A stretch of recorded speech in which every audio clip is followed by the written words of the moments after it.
McCoy recently turned 80 years old. He's got an upcoming film documentary detailing his life as well. And there's also been a couple of rumours that he might be retiring from the role of the Seventh Doctor in an official capacity for Big Finish Productions. Obviously, he's been with Big Finish Productions since the company started back in 1999. He was there at the very first Doctor Who Monthly Adventure. And then those rumours were further put into the limelight, into the spotlight, when this was confirmed as one of his upcoming sets. We have Doctor Who, The Seventh Doctor Adventures, The Last Day, Part 1, with Part 2 coming out in June. This is co-written by Matt Fitton and Guy Adams, and is a single 6-part story, or I should say 12-part, because it's got The Last Day Part 2. But this release here is 6 half-hour episodes, which detail what is supposedly the last day of the Seventh Doctor's life. And the Seventh Doctor, I will say, is actually hardly in this box set. He only really gets one episode to himself, because the premise of this is that the Seventh Doctor has gone rogue. The premise here, there is always injustice to fight, there's always a new danger for the universe, but what if the Doctor found a way to put things right once and for all? Would it really be so terrible to take a stand? Would the end justify the means? And would his friends agree? The Seventh Doctor's last day is coming. Basically, this who's who of characters on the cover here, including but not limited to Ace, Mel, Geoffrey Beavis as the Master, and also Kane, played by Edward Peel from Dragonfire as well, just to name a few. Essentially, this 6-part story is that the Seventh Doctor has gone rogue and has decided to become an ultimate dictator of the universe. However, with the universe breaking and the timelines fracturing, an alternate version of Ace, who remembers her encounters and her adventures with the Seventh Doctor, unironically starts putting a team together, which includes characters like Bernice Summerfield, which includes characters like Kane from Dragonfire, which includes Geoffrey Beavis' Master and Mel, and all of these. There's Hex here, who is a Seventh Doctor companion, and the 6-part story is essentially Ace trying to recruit all of these team members to go and fight against the Seventh Doctor on Gallifrey, where the Time Lords have also kind of abandoned the universe to the Doctor. The Master is, of course, doing his own treacherous things. Can Kane be trusted as well? We even have a little frog here, a frog who I remember from the Doctor's Daughter box set as well, who's been in a couple of adventures here as well. We've got the Mother from a Third Doctor adventure set as well. Basically, Big Finish, Matt Fitton and Guy Adams really, really dug deep to find characters to team up against the Seventh Doctor with. And what I'll say is that The Last Day Part 1, I can't with good conscience just write it off right now. It could all come together exceptionally well for the final 6 episodes for The Last Day Part 2 when it comes out in June. But I can only really talk about this right now as The Last Day Part 1 as a single 6-part story. And it kind of pains me to say that The Last Day Part 1 doesn't really have anything happening in it. It is unironically about 5 episodes of Ace recruiting a team who only have partial memories of the Seventh Doctor because he's fragmented the timelines and broken the universe to an extent. Mel does not remember the Doctor, but for some reason Bernice Summerfield kind of does. Ace remembers the Doctor, the Master remembers the Doctor, and they have to kind of explain who the Doctor is and what they're doing and why they're teaming up. Macra in chat, if you know who the Mother is, who Lysandra is, or Hob. Do you know who any of these characters are? Do you know who the Dark Citizens are? Do you know who Vienna Salvatore is? If you are one of those people who are currently just looking at the screen, mouth agape, wondering who the hell is Hob, then I've got a feeling that The Last Day Part 1 is going to be a pretty difficult recommendation, because not only are we meeting alternative versions of these characters, so we don't even have those who are involved in these characters' past. They don't really know who these current interpretations of these characters are, but the fact that we have to spend an awful lot of time recruiting them, getting to know them, and trying to also establish this new world that the Seventh Doctor has built. Like I said, this character with the goggles here, the Mother, appeared in a single Third Doctor story several years ago, and I don't believe has ever been mentioned since. The cuts are very deep. Hob, I should say, is a robot villain servant who appeared in some comic strips and like one Seventh Doctor Big Finish production several years ago, but is also apparently a main character in this story. It's very dense, which is fine to an extent, But it also makes me wonder, who is this box set for? Because not a lot really happens in it. I kid you not, one of the cliffhangers to the episode is two of the main characters about to get shot and killed by a villain. And then we open the next episode and we don't see those characters again for about another 20 minutes. And then it's like, you're not really going to kill us, are you? And then the villain's like, of course I am. I'm going to kill you. And then that's the cliffhanger to literally the next episode. They back-to-back cliffhanger us. It's so strange that these creative choices are being made for what is meant to be an epic Avengers or Suicide Squad-esque story for the Seventh Doctor, but it doesn't really have any sort of plot or forward momentum to it. We often find these characters in the middle of situations or in the middle of these settings that aren't properly established because there's so much going on elsewhere, and then nothing really happens. One episode involving Mel and Bernie Summerfield is basically a write-off. It's like a 24-minute episode. It's the shortest of the 6, and it's basically nothing happens in it. But it's a 6-part story that's really, really dragging its heels. I'm so distracted by this, I haven't even played a clip. Let's play a clip from The Last Day Part 1. Hey! You can't park there! Urgent PPE delivery. Tom? Hang on, love. Okay, what's happening? Ambulance using the wrong entrance. Just give me a sec. Oi! I said this isn't the ambulance bay. I know, but it got your attention. You what? Ah, Hex. It's good to see you. How do you... Hang on.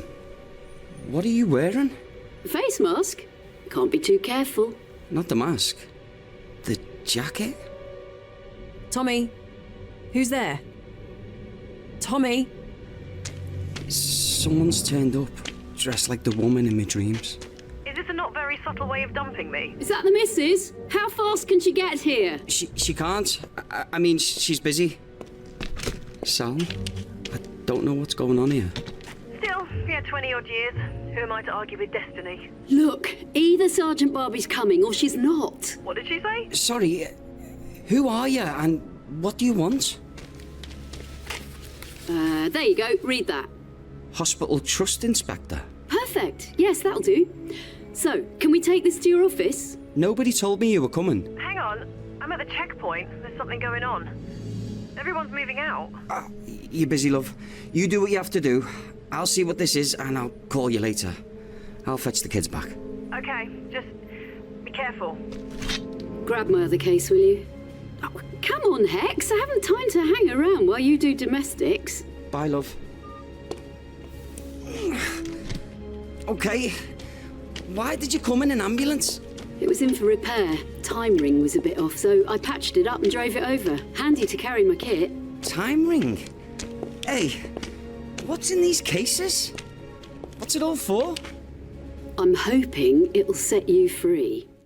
For those of you who are wondering, the frog is called Garundel, and he's a con man voiced by Stuart Milligan.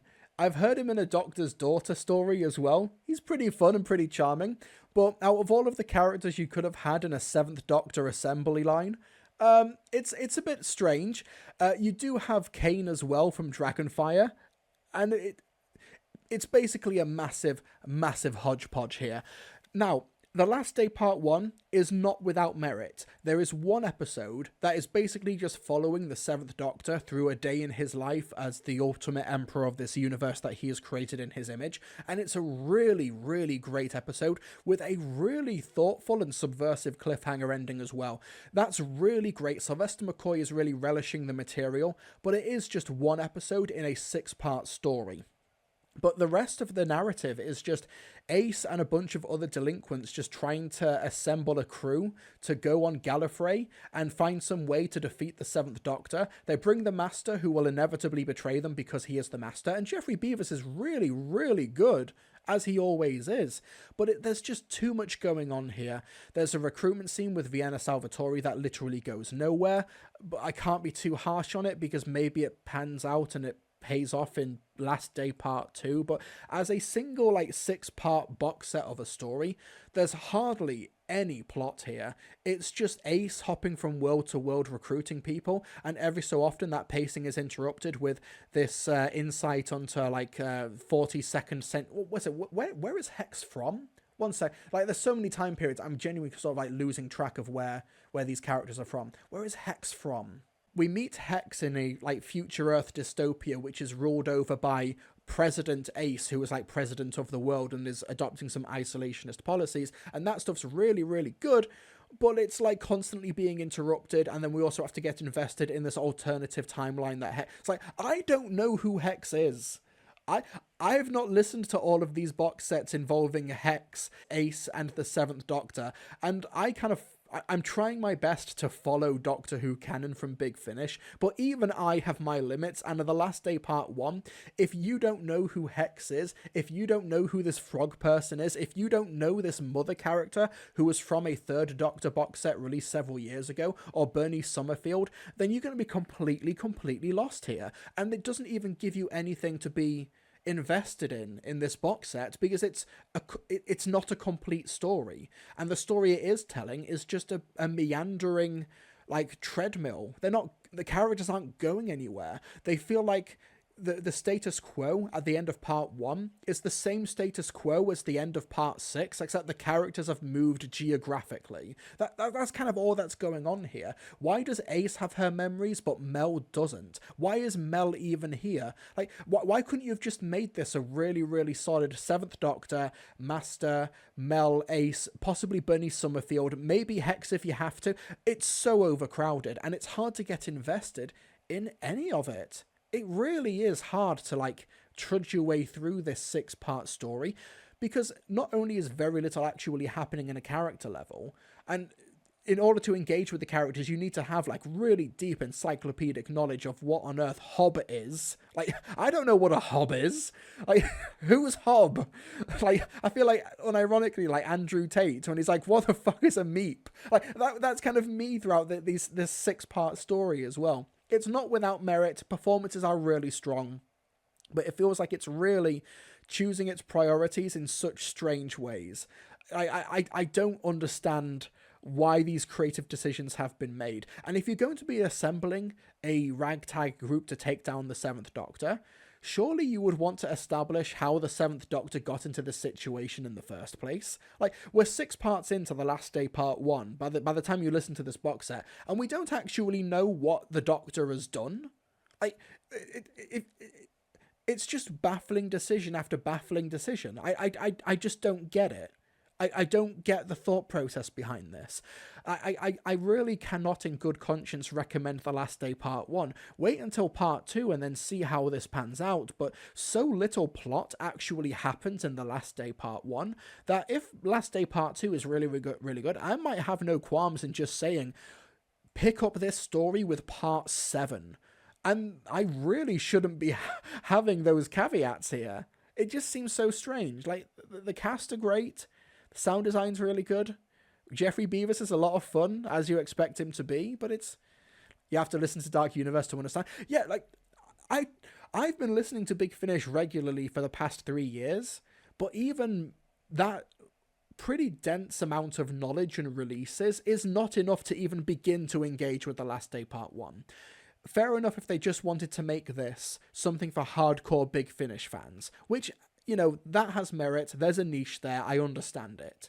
But if you're doing that, don't you want these characters who Big Finish fans have been listening to for about 15 to 20 years? Like, 20 years if you're with the 7th Doctor and Ace and Mel. 15 years if you're with, like, Hex and others. Like, don't you want to have them doing something interesting? Other than just hopping from place to place, recruiting each other, and then they just wind up, like... Like I said, it's so baffling that one cliffhanger ending is just repeated 2 episodes in a row. There's so little actually happening in this box set that they genuinely just repeat the cliffhanger twice. Surely, Matt Fitton, Guy Adams, and who's the producer of this set? Who's the Emma Haig. Surely you realise we've repeated the same cliffhanger twice. there's an issue here that we need to rectify. We kind of need to go back to the drawing board here. I don't want to completely write this off, because The Last Day Part 2 might stick the landing, but I can honestly say I cannot recommend The Last Day Part 1. Even if you're a big Seventh Doctor fan, and even if you are a Seventh Doctor fan and you want to know how does his last day culminate, does this lead up to the events of the TV movie? Fair enough if you have those questions. You're not going to get them answered in The Last Day Part 1. Hardly anything happens in it. Genuinely. Cash grab. You don't get... you do not bring back a character from a Third Doctor box set from 7 or 8 years ago that was only mentioned one time and bring back the original actress and Kane from Dragonfire and this Frogman. You don't bring these characters in if you're doing a cash grab. You just don't do it. You don't do it. So they've done the recruitment section of the Oceans film, but they're saving the heist. Yeah, but imagine the recruitment section of the Oceans film, but it's just not interesting, and it's just not engaging, and it's also 3 hours long.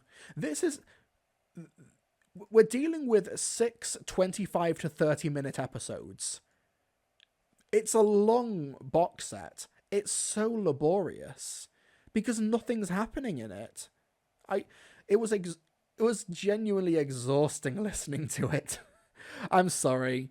I don't know what it is about the Seventh Doctor that I think has made him such a tough nut to crack for modern Big Finish. Silver and Ice was alright, but Sullivan and Cross I thought was a big step down. Far From Home was really good, and that kind of gave me high hopes for The Last Day. But I don't know, since I've been covering Big Finish, the Seventh Doctor has been a pretty tough incarnation for Big Finish to get down. Even in his Once and Future installment, which wasn't particularly interesting or engaging, I felt like his Seventh Doctor in the Time War with Davros, that was a massive missed opportunity in the Once and Future series. There's a really good premise to be found here, but honestly, I do think that it needed a drastic overhaul and maybe halve the amount of characters in it. There's simultaneously too much going on and not enough going on. It's a baffling listen, I'm afraid, and I just cannot in good conscience recommend it. Come back in June for The Last Day Part 2, and I'll let you know how that goes. But, blimey,